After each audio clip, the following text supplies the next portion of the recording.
সুবিধার প্রদান হওয়া দরকার, সেই আবেদন আপনাদের বরাবর রাখলাম।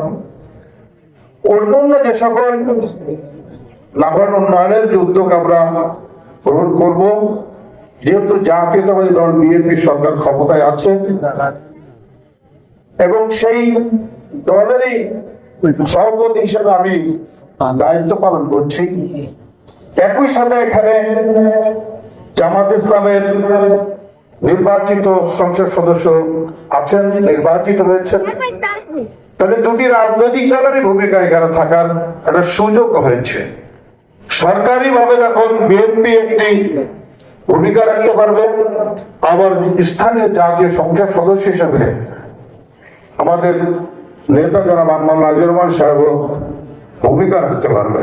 সুতরাং আমরা চিন্তা করছি যে আমরা এদিকে মিলেমিশে আমরা নাভারণের প্রতিষ্ঠান, অন্যান্য আরো কিছু বিষয়, হাট বাজার, এগুলো কিভাবে নির্বিচ্ছিন্নভাবে সুন্দর করা যায়, আইন শৃঙ্খলা পরিস্থিতির উন্নতি করা যায়, মাদক মুক্ত সমাজ তৈরি করা যায়, সে বিষয়ে আমরা পদক্ষেপ অলরেডি নিচ্ছি। আপনারা দোয়া করবেন, সহযোগিতা করবেন। আরেকটি কথা বলে আমি শেষ করব, সেটি হলো এই যে আমরা এই যে আমাদের মসজিদগুলোর ইমাম সাহেবরা এবং মুয়াজ্জিন সাহেবরা মসজিদের খেদমত করে থাকেন, বিনিময়ে আমরা ওনাদেরকে যে সম্মান দিই সেটি খুবই যৎসামান্য।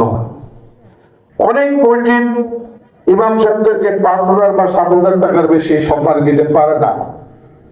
হয়তোবা আমাদের কেন্দ্রীয় জামে মসজিদের পর্যাপ্ত তহবিল থাকার কারণে আমরা এখানে একটু বেশি দিতে পারি, কিন্তু সেটিও তাদের এই জীবনযাত্রার জন্য যথেষ্ট নয়। তো তাদেরকে আমরা এই দুটো ঈদে সাধারণত যতটুকু পারি সহযোগিতা করার চেষ্টা করি। আমরা সকলে মিলে আমরা অর্থনৈতিক ভাবে আমরা হাত বাড়িয়ে তাদেরকে আমরা কিছু সহযোগিতা করে থাকি। সেই আলোকে দয়া করে যখন আমাদের এখানকার মুসল্লিরা আপনাদের কাছে যখন এই যাবেন পয়সা তোলার জন্য, দয়া করে আপনারা সেদিকে বিবেচনা করে সকলে আপনারা দেবেন, সেটি আমার অনুরোধ ছিল। আরেকটি বিষয় আছে এখানে, মসজিদ গুলো সত্যিকার অর্থ দানের টাকায় বেশি চলে, দানের অর্থ দিয়ে মসজিদ গুলো চলে।